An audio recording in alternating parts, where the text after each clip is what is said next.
Fala galera, beleza? Sejam bem-vindos aí a mais um vídeo do nosso canal. O vídeo de hoje a gente vai trocar uma ideia sobre o IRDM. Vamos ver como é que tá no mês, ver a recuperação dele, né? Vocês sabem que esse fundo ele vem sofrendo com a deflação, uma mecânica um pouco diferente, porque como ele tem essa parcela de fundos imobiliários que ele tem, acaba que ele tem um atraso, né, dos pagamentos desses fundos e tal. Grande maioria dos fundos já estão recuperados, porém a renda que implicou no Iridium ainda é a renda, né, do mês anterior. O que acontece com o FOF, né, tem esse atraso, porque como ele recebe, só vai entregar no outro mês, né, enfim. No mês ele pagou 89 centavos, já melhorou, né, foi melhorando devagarinho e tal. Isso aí é a mecânica que todos os fundos vão seguir. Ele coloca o seguinte, né, que dezembro foi o terceiro mês consecutivo que o IPCA mostrou sinais de retomada, janeiro também, e a tendência é cada vez mais. A gente está vendo já a Petrobras aumentando aí o preço dos combustíveis, outro dia saiu essa notícia. Então essa questão de inflação, cara, dificilmente a gente vai ver a inflação dando sinais de arrefecimento, muito pelo contrário, eu acho que vai ser muito mais ela ficando nesse patamar que eu já comentei com vocês, né? Quando pouco 0,4, quando muito 0,6, podendo subir, dar alguns saltos positivos por alguns fatores extras, né? Tais como esse aumento da Petrobras agora dos combustíveis, isso aí é um dos fatores. Outro fator também que pode contribuir é a questão do PIS/COFINS, que os caras jogaram para frente, lá para março, né? Se não me engano. Então tem esses dois pontos que pode influenciar. Então a gente tem que ir monitorando. Gasolina, pessoal, manda muito. Então se você quer, eu quero saber como é que vai ser o IPCA, a direção que vai tomar, não sei o que, sabe o que você faz? Você vira membro do canal, que lá eu gravo um vídeo mostrando isso tudo, beleza? Valeu. Meu jabá, hein? Na área de membros tem vídeos exclusivos, a gente fala bastante sobre isso e eu tenho certeza que os membros não me deixam mentir. Todo mundo for membro pode comentar, ou vocês perguntam no grupo do Telegram para quem é membro, como é que foi lá na deflação. Como é que o pessoal da área de membros se comportou e como é que foi as previsões que foram feitas lá e tal. Eu gostaria muito que esses vídeos da área de membros tivessem sido públicos, viu, galera? Porque acho que, assim, não é me gabando não, mas acertamos pra caramba, viu? Puta merda. Enfim. Vamos seguindo. Ele coloca o seguinte, ó, a carteira de fundos imobiliários apresentou uma melhora no recebimento de rendimentos e essa tendência também já observada em dezembro e deve continuar cada vez mais, porque como tem muito fundo de CRI, eles estão aí melhorando os pagamentos. A gente consegue ver os últimos meses, ó, como é que veio a deflação, ó lá. Até que ele passou, de certa forma, passou bem, né? Claro, teve queda e tal, mas não foi aquela queda assombrosa. A gente já viu uns fundos caindo muito. Então, assim, é curioso de ver como alguns fundos conseguiram passar de forma um pouco mais tranquila que outros. Falando nisso, eu tô para gravar um vídeo sobre esse assunto, vai sair em breve. Como ainda não tá todo mundo recuperado, não tá plenamente recuperado, eu tenho que esperar para fazer, beleza? Mas vai ser um vídeo bem interessante, onde a gente vai entender como foi a dinâmica, o que cada gestor fez e tal. Enfim, não vou falar muito não, em breve sai. A deflação, para os amantes do Iridium, trouxe um momento extremamente bom, né? A cota derreteu para valores nunca antes vistos. Para quem gosta de Iridium, aproveitou, né? Ela nadou de braçada nessa história porque caiu para caramba, né? Caiu para caramba. Aqui, carteira do fundo, hoje ele operando com caixa de 2,5%. Ele sempre fica nesse patamar de caixa e tal. É aquela coisa, assim, em outras épocas ele já teria chamado uma emissão, mas como a cota está muito amassada e tal, o momento não está fácil captar dinheiro no mercado, ele vai ficar com esse caixa pequeno. Então vamos ver aí como vai ser o Iridium. E a gente vai acompanhando. Vamos ver, cara. Eu acho que assim ele conseguir, ele vai fazer emissão. Esse fundo ele já é uma capacidade muito boa de trade, né? Pelo menos tinha. Hoje já tem uns meses, quase um ano que ele não faz aqueles trades que ele costumava fazer. Eu fico muito curioso para ver se ele vai conseguir voltar a fazer isso no futuro. Porque um ponto sobre o Iridium que a gente tem que mencionar é o seguinte. Quando estava lá atrás, aquele momento de inflação alta e tal, fundo pagando bem e tudo mais, grande parte dos rendimentos vinha dessa turma aqui, ó. Grande parte dos rendimentos assim, de trade vinha disso aqui, ó. Vinha. E fundo de papel também. O Rio Bravo na época não era tão assim. Mas a gente vinha os fundos de papel com ágios. O Urca nem tanto. O Urca entrou ali um pouco mais tarde nessa história.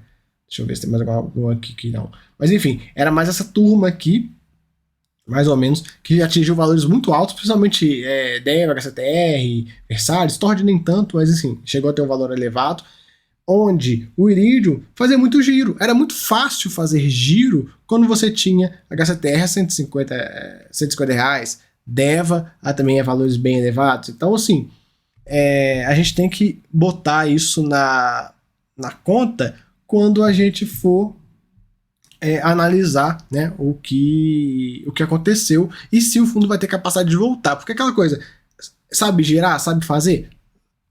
No nosso histórico de 3 anos para trás, né, a gente olha assim, não, girou muito bem. Mas o que aconteceu? Você tinha fundos que estavam extremamente fáceis de girar. Então, a minha pergunta que eu deixo para vocês aí, vocês podem deixar nos comentários, é o seguinte: será que no futuro ele vai conseguir fazer ter essa mesma capacidade de giro igual era antigamente, ou ele vai ficar com um giro mais tímido e tal? Até porque, se a gente olhar assim, pelo menos dando a minha opinião é que não vai conseguir. Pelo menos, a não ser que a gente veja aquela loucura que foi o fundo de papel novamente. Mas a minha opinião quanto a isso é a seguinte, que não vai conseguir. Por quê? Porque vocês conseguem imaginar esses fundos aqui nos valores que estavam lá atrás? Eu não consigo. Sinceramente, eu não consigo ver esses fundos nesses valores. Então, fica muito difícil para ele fazer aqueles giros que ele faz. Porque era muito fácil, né, galera? Era muito fácil pegar e comprar HCTR na emissão a 119, 120 reais e vender no secundário a 150, com a liquidez absurda. E muita gente querendo entrar e tal, aquela coisa. E hoje, será que tem como? E nem falando só desses fundos que eles já... Vocês conseguem visualizar algum fundo com essa mesma característica? Algum cenário macro para levar fundos de papel para esse nível de ágio novamente? Pelo menos no curto prazo, eu não consigo enxergar nada. Nada. Por mais que eu tenha a opinião de que esse ano vai ser um ano mais inflacionário e tudo mais, não sei o quê, pelo menos eu não consigo imaginar esse nível de ágio que a gente teve lá atrás, aquela loucura que foi o IPCA e o IGPM, né?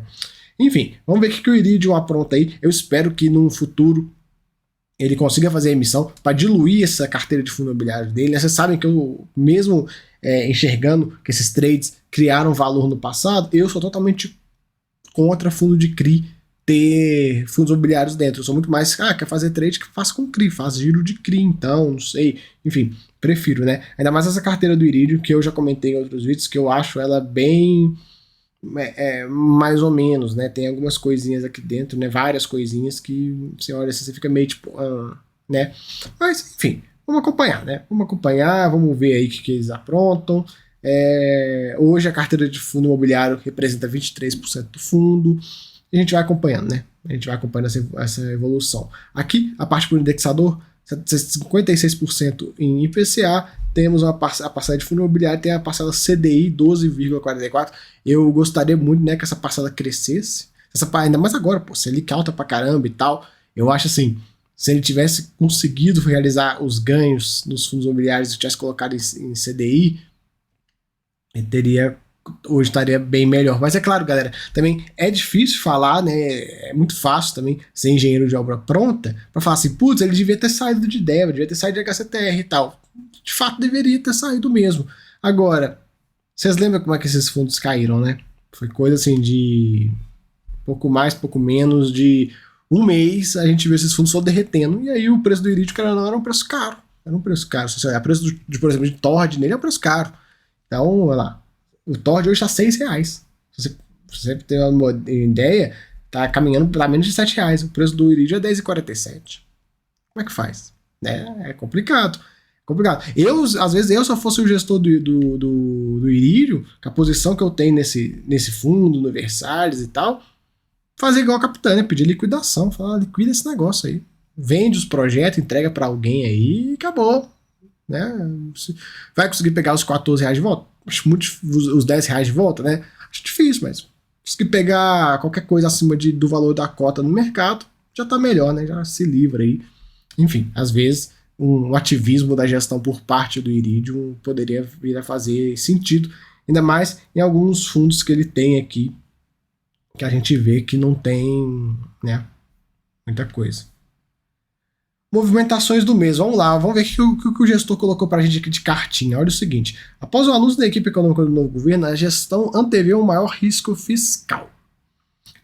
Somado à manutenção da Selic em taxas elevadas, a equipe de gestão espera uma piora no risco de crédito das empresas e um aumento na volatilidade dos mercados. O foco atual nas novas aquisições tem sido priorizar a pulverização da carteira e reduzir os riscos de crédito, a fim de aumentar mais segurança. A gestora entende que o patamar de caixa atual é saudável, mas focará maior esforço na venda de algumas posições do fundo de CRI e FI para reforçar o caixa, então vou aproveitar oportunidades. Ele coloca, e o fundo, ele comenta sobre um comentário sobre Americanas, né, que não possui exposição direta ao risco de Americanas. Aqui a gente consegue ver que ele comprou de CRI, algumas vendas que ele fez, vendas do fundo de fundos imobiliários, né? Vendeu Urca, vendeu XPHT, comprou Knip, comprou Rio Bravo High Yield, vem comprando bastante Rio Bravo High Yield, acho que ele gostou do Rio Bravo High Yield, e vendeu Dev HCTR, né? Você sabe, olha lá os preços, né? Tomou um baita de um fumo. Mas paciência, né? Paciência. E aí ainda tem gente que, quando eu falo que a carteira de papel de fundo imobiliário do CPTS é melhor que a do Iridium, tem gente que ainda briga comigo, mas é só vocês compararem. Eu gosto de comparar porque é legal você fazer comparações entre fundos, né? Então, pega o CPTS na deflação e pega o Iridium. O CPTS apanhou muito e tal, você vê o rendimento caiu de forma, não seria assustadora, mas caiu de forma bem, bem forte, né? O Iridium já se segurou um pouco melhor, né? Nesse ponto, se você olhar de forma isolada, você falava, Iridium foi melhor. Mas você pega o CPTS e vê o que os caras fizeram na deflação, né? Os caras fizeram 50 milhões de reais com giro de fundo imobiliário. Então, assim, você tem que comparar as coisas, tem que ver, tipo, falar, caraca, olha só que os caras, né, que eles fizeram e tal, por que eles fizeram. Então, acho que o ponto principal do investidor, agora comentando um pouco disso com vocês, quando vocês tiverem dúvida entre dois fundos, tô em dúvida entre CPTS e Iridium. Eu tô comparando os dois porque são os dois fundos de papel mais comparáveis que a gente tem na bolsa, né, até porque tem essa característica de FOF, né, a porcentagem é parecida e tal, enfim, os dois que dá pra gente comparar. Então, assim, compare os fundos. Não olha só dividendo, não olha só, esse cara me entregou tanto, esse cara me entregou tanto. Isso aí pouco importa. Olha o fundo como um todo, olha o que a gestão fez como um todo e tal. Aí você toma sua decisão, né? Enfim, não vou falar qual que é melhor, qual que é pior e tal. Eu acho, falando de carteira de fundo imobiliário, eu acho a carteira do CPTS infinitamente melhor. A do Iridium tem um monte de tranqueira. Do CPTS já é uma carteira um pouco mais equilibrada. Enfim, vamos seguindo aí. Né? Eventos adicionais que aconteceram. Receita Federal fez o ressarcimento no valor de R$600 mil do fundo referente à restituição de imposto de renda sobre o lucro aferido em alienações de cotas de fundos imobiliários no ano de 19 e 2020, atualizado pela Selic. Ele coloca o seguinte, considerando que a decisão declarou a referida restituição ainda pode ser objeto de revisão, no prazo de 5 anos, o fundo vai ter que provisionar. Olha que vergonha, né, cara? A gente vive num país muito ridículo. Imagina o gringo vendo isso, cara. Imagina o gringo vendo isso. Peraí, o fundo ganhou a restituição, mas ela pode ser contestada no prazo de 5 anos, então quer dizer que esse dinheiro tem que ficar parado 5 anos, porque a receita pode voltar atrás. Olha que coisa ridícula, cara. Pelo amor de Deus, né? Como é que um país desse vai pra frente? É triste, né? É triste. Mas enfim, pegou o dinheiro de volta. Vários fundos estão fazendo isso, né? Vamos seguindo. Olha só, hein? Isso aqui dor de cabeça que a gente já tava ligado, não no Iridium, se eu não me falha a minha memória, hein? Vocês me corrigem nos comentários. Acho que é a primeira vez que o Iridium comentou sobre esse CRI do BR Distribuidora. A gente já viu comentários sobre ele lá no relatório do BCRI, e tem um outro fundo também que tem o imóvel, que tá sendo, enfim, se não me engano, são outros dois fundos, mas o do BCRI eu me lembro de cabeça. O que aconteceu?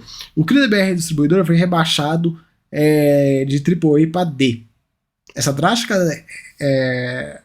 queda drástica da redução na nota de crédito deve-se ao fato que durante o mês de dezembro a securitizadora fez uma retenção de aproximadamente 1,5 milhões de reais referente à parcela de pagamento desse mês para arcar com custos de uma arbitragem, onde a empresa Vibra, né, BR Distribuidora, questiona o contrato atípico que é laço do CRI.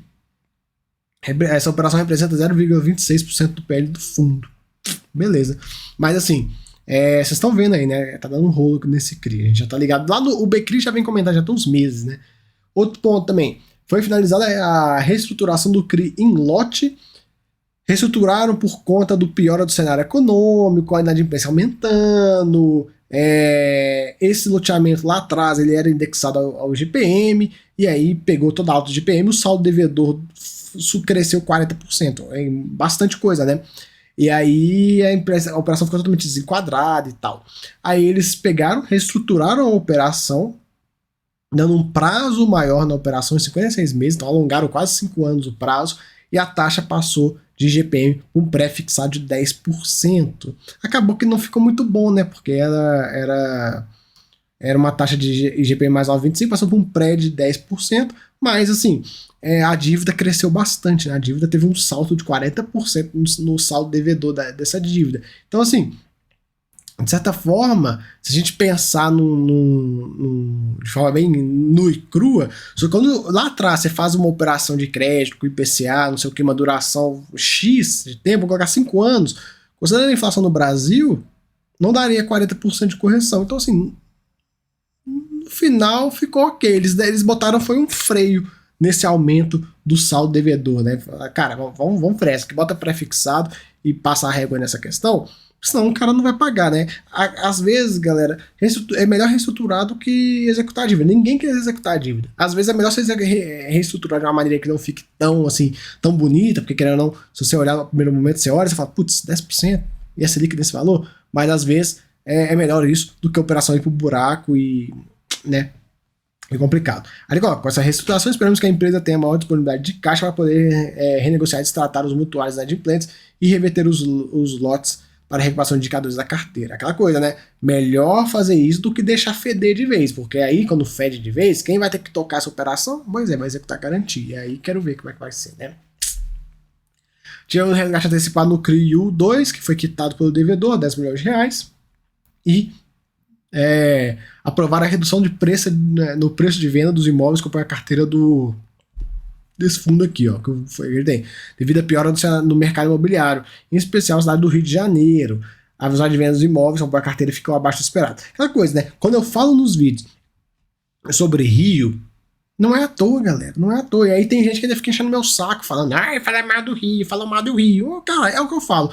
Tá, quando eu falo alguma coisa do Rio, se você fica doidinho, fica, ai meu Deus, falou mal do Rio, é o que eu sempre falo nos comentários quando alguém vem.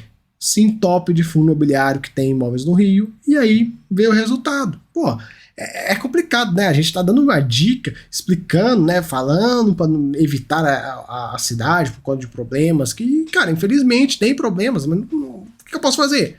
Se eu tivesse o poder da caneta, eu resolvia. Mas como eu não tenho, né? Não adianta ficar enchendo meu saco por causa disso, né? É o que eu falo.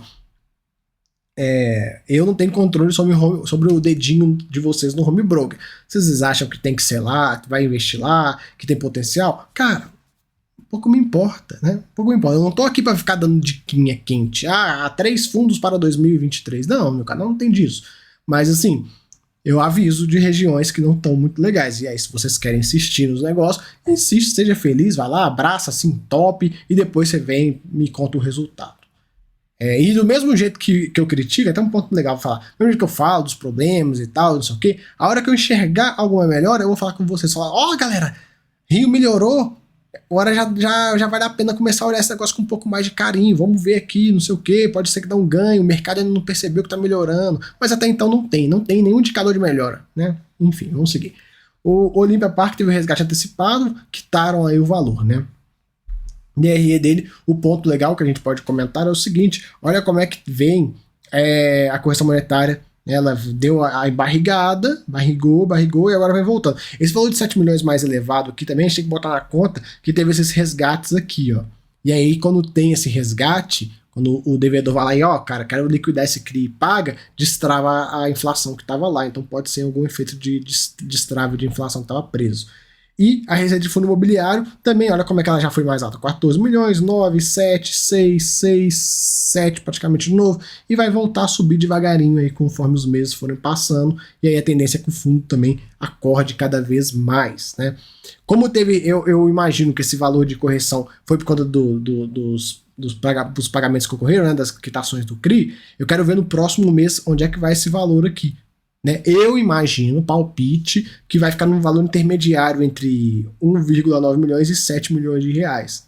Não imagino que vai passar muito disso, mas enfim, é palpite meu e a gente vai conversando. E aqui a carteira de ativos dele, a gente já conhece a carteira, não teve muita mudança, ele continua aí vendendo alguns fundos imobiliários, vendendo alguns CRIs. O momento é muito difícil para vender CRI também, né? Não é tão fácil assim. O mercado tá todo mundo meio, né, com o freio de mão puxado. E a gente vai acompanhando, beleza? Então, fica aí o vídeo, espero que vocês tenham gostado. Se você gostou do vídeo, não esqueça de deixar o like, se inscrever, deixar o comentário. Valeu aí, até a próxima. Fui!